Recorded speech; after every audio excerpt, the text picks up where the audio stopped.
महिला आरक्षण बिल संसद में गिर गया है, जिसके बाद देश की राजनीति एक बार फिर गर्म हो चुकी है। बिल गिरने के बाद सत्ता पक्ष विपक्ष पर आक्रामक मोड में नजर आ रहा है। दरअसल बिल के बाद करनाल से छात्राओं की प्रतिक्रिया भी सामने आई है। उन्होंने कहा है कि अगर ये बिल पास हो जाता तो महिलाओं को काफी मजबूती मिलती। रिपोर्ट देखिए।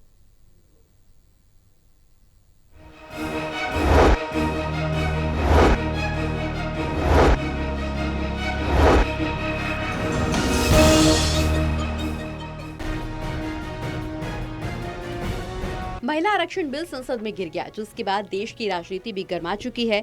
वहीं अब बिल पर करनाल से छात्राओं की प्रतिक्रिया भी सामने आई है। उन्होंने महिला आरक्षण बिल पर अपनी बात रखते हुए कहा कि महिला आरक्षण बिल आने के बाद महिलाओं को काफी मजबूती मिलती। दूसरी तरफ ऐसे बिल पास नहीं होते। महिलाओं के बहुत सारे मुद्दे हैं, जो अगर ये बिल पास होता तो महिलाओं को इसका फायदा मिलता। तो बहुत मजबूती मिलती वुमेन एम्पावरमेंट पे। एक तरफ हम कहते हैं कि वुमेन को हर फील्ड में आगे आना चाहिए, दूसरी तरफ जब ऐसे बिल पास नहीं होते तो ये क्लियरली डिपिक्ट करता है कि सरकार औरतों की तरफ ध्यान नहीं दे रही है उतना, जबकि होना चाहिए। बहुत सारे हमारे मुद्दे हैं औरतों से रिलेटेड जो कि आगे आ सकते थे अगर वुमेन पार्लियामेंट में होती और उनका रिप्रेजेंटेशन होता। दूसरी उन्हें देख के और औरतें भी आगे आती कि हाँ, हम भी पॉलिटिक्स में पार्ट ले सकती हैं। सारी औरतें घर से निकलकर आज काम कर रही हैं, लेकिन अगर पार्लियामेंट में वो भी अपनी व्यूज आगे रखेंगी गवर्नमेंट के सामने, तो एक बहुत बड़ा वो रोल मॉडल बनेंगी सोसाइटी के लिए और उन्हें देखकर और औरतें भी आगे आएंगी, जिसकी वजह से एम्प्लॉयमेंट मिलेगी और हमारा जो सरकार है, नेशन है, वो ज़्यादा बिल्ड।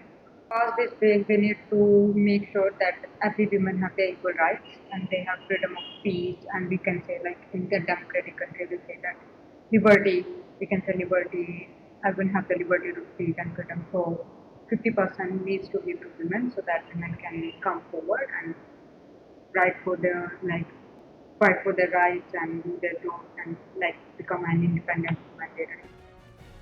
एक छात्रा ने महिला आरक्षण बिल गिरने के सवाल पर कहा कि बहुत समस्याओं को सुनने के लिए महिलाओं से ज्यादा कौन समझ सकता है। महिलाओं को आरक्षण मिलना बेहद जरूरी है। अब तो ये बिल पास नहीं हो पाया, इसे दोबारा लाना चाहिए। ये बहुत ज्यादा जरूरी है, इसे अनदेखा नहीं किया जाना चाहिए। 50% पॉपुलेशन अगर इंडिया में वुमेन्स की है तो उनकी रिप्रेजेंटेटिव होना बहुत ज़रूरी है, क्योंकि घर हो या फिर काम हो, जो वुमेन्स है वो अपनी प्रॉब्लम्स किससे शेयर करेंगी या फिर उन्हें समझेगा कौन? वुमेन ही समझेगी बेटर। तो रिजर्वेशन होना बहुत ज़रूरी है। अभी तो बिल पास नहीं हो पाया, पर आई थिंक कि बिल को दोबारा करना चाहिए, आगे लाना चाहिए, मुद्दा उठाना चाहिए और आगे जाके पास होना चाहिए, क्योंकि ये बहुत ज़्यादा इम्पोर्टेंट एस्पेक्ट है और इसे इग्नोर नहीं किया जा सकता। More than 50% of the nation building contribution women के द्वारा किया गया है।